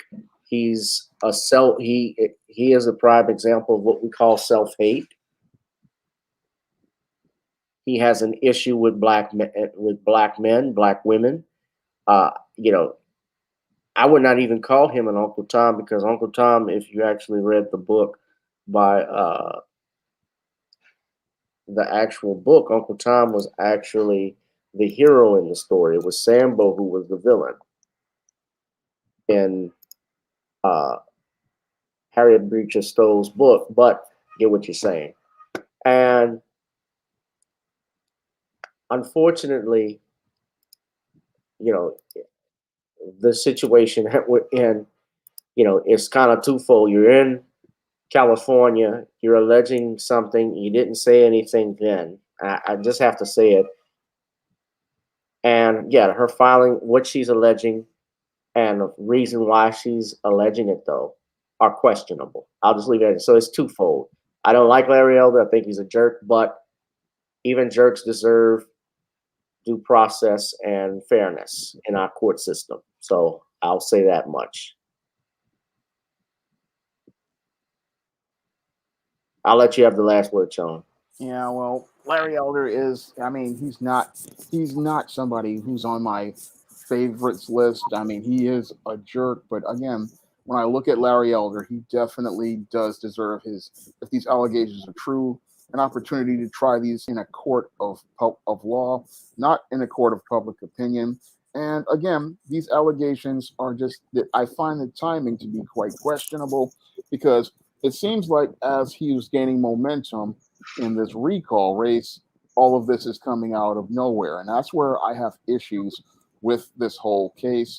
Because if this man had did this, again, you would have gone out here and went after him then, like they tried to run this game on Bill Cosby, saying that, oh, he did all these things. But you could have got him then, and you would have been able to go out here and make a scandal then, and you wouldn't be waiting until now. Yeah. So what do you think? Well, so I guess we'll just wait and see what happens. But you know, there are a bunch of people I think that are running for this recall election that's going to take place. And Newsom, yeah, it's a shame he's got my first name. He is not the most popular guy right now. So, well, he's getting out, but yeah. Sharon, thank you. I'm glad you enjoyed the conversation. Please, guys, if you can, donate to the Cash App. You see the link at the bottom on Google Pay or PayPal or Zelle. So yeah, but you know, it's for me, and people always have asked me a couple of questions like this before. Well, Gavin, how could you represent somebody that's bad or somebody that they know is a scumbucket or somebody you know is guilty. Well, the job is on the state to prove that person's guilt. That's not on me. My job is to make sure the state does its job, that the Constitution is followed. That's the job of the defense attorney. So he deserves his day in court. If it does get to that, it's an investigation. He's innocent until proven guilty, like I said. But as a lawyer, that's one thing. As a human being, that's a whole nother thing. But no, would I look to representing him? I don't know. Doubt it. He probably wouldn't want me anyway.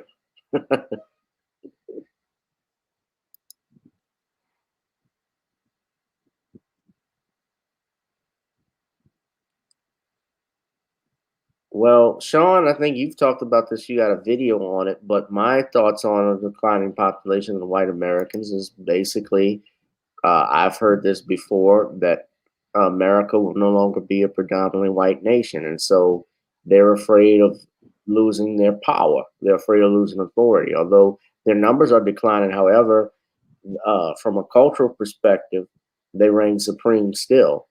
The buffer classes that they have brought over in this country, from the Asians to the Hispanics, the illegal immigrants that come in, they are going to basically still enforce the rules and regulations that they had over us. So my thoughts are is that they're scared of losing their numbers, their authority, but technically, are they going to lose their authority?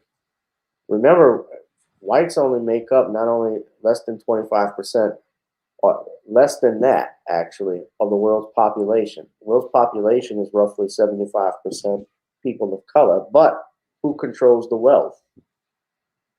It's Europeans, it's whites. They control damn near 80% of it or better. If you read Counting a Conspiracy to Destroy Black Boys by Kawanza Kanjufu, he made that point real clear. That's a must read. Shawn, you look like you were about to say something. I was just sitting there listening to you, that's all. Okay. Well, I wanted to get you to get your talking points across, but when I look at this whole thing as related to the white population declining, I really see it as the consequences and the ramifications of white supremacy embracing the feminist movement. Because when your white woman was in the home, she was able to bear children, but the wealthy wanted to go out here and have the woman in the workforce. But when you have your woman in the workforce, she cannot go out here and bear children and be able to maintain your culture. So that goes back to the old African proverb, which stated a race can rise no higher than the moral position of its women, and as the woman goes, so goes the race. So the white woman decided to embrace white feminism, a culture at the bottom of Western society, and that's why the birth rates wound up declining, because your wealthy wanted to go out here and use the woman to be the ideal worker in the workforce, but without that woman there to have that moral position, they could not set a direction for their society. Now, what they're trying to do is they're trying to shore up their society with these buffer classes, but that's not going to work, because those cultures, as they start to gain economic and political power, they're going to want a bigger piece of the pie. And as they want a bigger piece of the pie, what they're going to do is try to make their culture the dominant American culture. So the white culture will not be as strong, because you don't have the numbers or the manpower in order to maintain the culture. And that's all due to the fact that they went out here and empowered their women.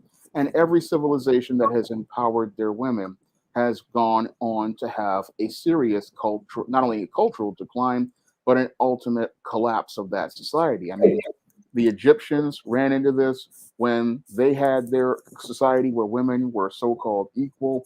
And what happened was, when they brought the Israelites in, the Israelites, they were a traditional culture that was patriarchal to God, and they were bearing large amounts of children, whereas the Egyptian birth rates were declining. And that's what was shown in the Bible as related to why Egypt was so upset about Israel, because the Israelites had grown in population to the point, due to all the birth rates of the Israelites. Meanwhile, the Egyptians, with their empowered women, were in a state of decline, and that's why they were so upset about the Israelites. Now, the same thing happened with the Roman Empire. The Romans also went out here and they empowered their women. They gave them economic and political power. And as a result, their civilization also went on a similar decline. And the same thing is happening right here in America. America decided to empower its women in the 60s, and this is what led to the population winding up declining because the people who were supposed to replace the next generation, the mothers are not out here having children anymore. The daughters and the granddaughters aren't having children. Worse, the culture is not being taught to the next generation. And all of this really has to do with the fact that your white supremacists did not want to give the black man the tangibles he was supposed to have. And because they did not want the black man to have an equal opportunity at the table, they decided to give it to the white female instead. And as a result of them giving it to that white female, this is why their society is in decline. And there will be no way for them to reverse it because had you just given the black American man his due by not terrorizing him with these Klansmen and giving that black man affirmative action as related to dealing with past discrimination, you would have had a patriarchal society where these men would have been able to help shore up your civilization, and they would have been able to preserve your culture because the black American man, in many cases, he would have preserved American culture. But this white female, she has no interest or loyalty because the female is naturally hypergamous, and she will let your civilization fall because she knows that she can use her looks to monkey branch to another society. Right. And she's going to leave you right where you are. And this is what your wealthy didn't really think about. I'm going to be writing about this in the Woman Crisis. And he thought, oh, I'll give this woman this power because I don't want to give it to the black man. But had he given it to the black man, his birth rates would have been strong and America would be in a much more better place because the competition between a black economy and a white economy would have made a country which would have had two strong economies, and a black economy would have been strong as Japan or Korea right now. Well, that's the key. We got to create our own economy right now, especially for us, because when I see we're not owning things, we're not in control of stuff, we tend to lose out and miss out on our position in society right now. We need, and everything is motivated by money, man. Yeah. That's just sad thing. You know, right now, stop focusing on this damn crate challenge and focus on the wealth building challenge. That's what we need. That's the new hashtag, wealth building challenge. That's what we need. I call it the group economics challenge. I proposed that years ago. I said, you know, let's have a group economics challenge. Let's find a black owned business and shop there and then tell others about that business so that that business can grow. I mean, why is it, black people are always involved in foolishness like crate challenges, but they're never focused on economic or empowerment challenges that help build a stronger black community? Yeah. All right. Well, most definitely, man. What do you have any last thoughts, final comments you want to make, Shawn? Well, I'll just talk about my channel. You guys can find me on my channel, Shawn James, on YouTube. And you can pick up my new book, upcoming books. You can pre-order Stop Simping in Cyberspace on Kindle, and you can pre-order E-Steam Cancel Vacation on Kindle. Both Stop Simping in Cyberspace will be available on paperback in October, and E-Steam Cancel Vacation will be available in paperback in November. So those are the new upcoming books, and I'm asking everybody to come out here and pick up many of the other titles on the SJS Direct Imprint because that's the only way I can continue going out here and providing everybody with positive black fiction. And I'm also working on my upcoming comic, John Haynes at Death's Door, which I'm hoping to have out soon. I've got 8 pages from the artist, and I'm hoping to share more with you guys in the future. You can check those out on Amazon.com. Revenge of the Cyber Goddess, John Haynes taking care of business, ladies and gentlemen. Also, again, if you'd like to check out my website for our spice company, Nawny'sCreoleBlends.com, Nawny'sCreoleBlends.com. Try it on chicken, meat, or fish. Nawny's goes great with every dish. Also, thank you to our 1,000 subscribers. I'd also ask if you want to advertise, please send me an email. We always are about advertising, especially if you have a Black-owned business. If you'd like to join the Patreon, you can do that at patreon.com/gbu2786. I'd appreciate this love and support. Thank you all for tuning in on this. Before I go, I'll just read some comments. Black Voltron Reloaded said, simple, Shawn. Foolishness is easier to do than the hard work of Black empowerment. Very true. Judah Queen says, bullseye. Shawn James, well, hopefully that the Black community will come together and where Black women and Black men work together to build our communities. Hopefully so.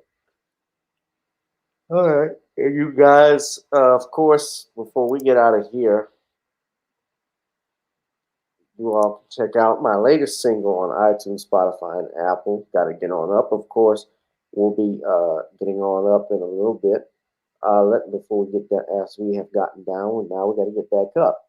So I just want to say thank you, Shawn, for coming on. And I know I was supposed to play some new music for everybody, but it hasn't been quite mastered yet. That damn producer friend of mine that was supposed to do it, I'm just waiting. But it'll be done, so you guys can check it out. That's my new single that's coming out. Hope you will like it. And that will be it for me. Shawn, thank you again for coming on here, man. Well, thank you for having me on, Gavin. All right. And that has been it for me, ladies and gentlemen. This has been another edition of Gavin Richard Presents here on channel GBoot2786. Whoever you are, wherever you are, I hope you are blessed and doing safe.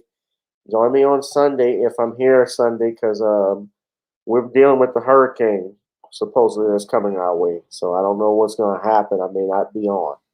Just so y'all know, if I'm not coming on, I will post a comment just to let y'all know, so that way no one is shocked or anything about where I'm at and so forth. So we're monitoring that now, and yeah, man. And it's on the anniversary of Hurricane Katrina that all of this is happening, which makes it even more interesting. And Katrina, I told you about my book, Katrina, Eyes Have Not Seen, Ears Have Not Heard, that I did a 15-year anniversary video on it last year. So now we're talking about the 16th anniversary. It'll also mark the 66th anniversary of the death of Emmett Till, Sunday, August 29th, 1955. 66 years, Shawn. That's a long time. Yes, and that woman is still alive. Yes. Yeah. Well, all right, guys. So you all be safe, be blessed. I'll holla. All right. Peace. Thank you, Shawn. Thank you. All right. You have a good evening. All right. You too, ladies and gentlemen. It's time to get on up. Let's get out of here. Girl, come on. Gotta dance to the beat, because on the dance floor is where we'll be.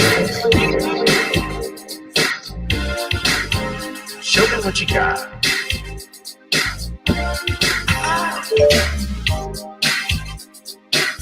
Gotta feel the groove. Feel the groove, get on the floor. Get on. Right now the party's wasted. There's nothing much to do. But once the groove gets started, tell me, what do you have to lose? Just look into my eyes, girl, as we glide across the room. And what to my surprise now, the beat takes hold of you. Now if you're feeling like I'm feeling, so come on baby, let's start dealing. Time to get this party started. Ain't no time for the broken hearted. When the rhythm takes hold of you, there's only one thing left to do. Cause the beat is really moving. Time to get your body moving. Gotta get on and move your body.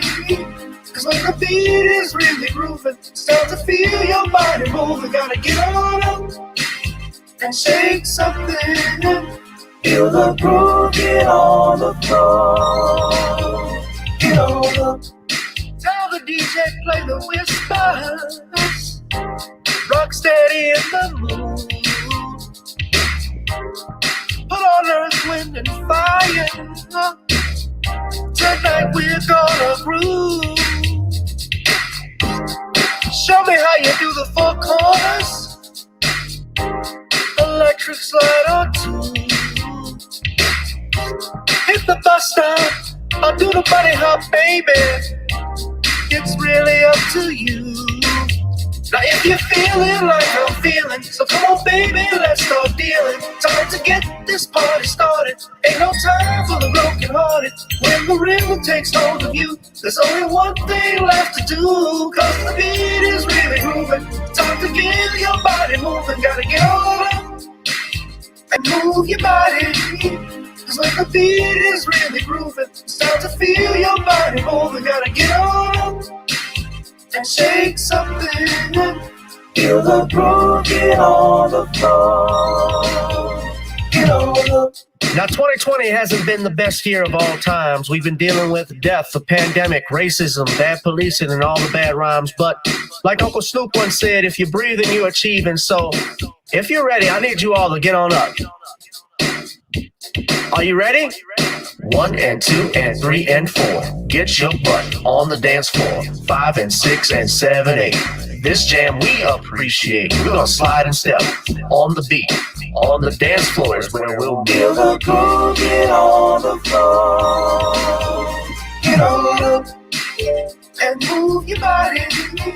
Cause when the beat is really grooving, it's time to feel your body moving. Gotta get on up and shake something. Feel the groove, get on the floor. Get on up, baby. Yeah, gotta get on up.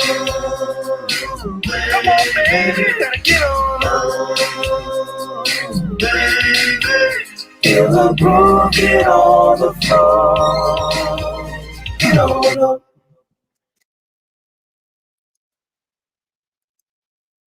Good night, guys. Night.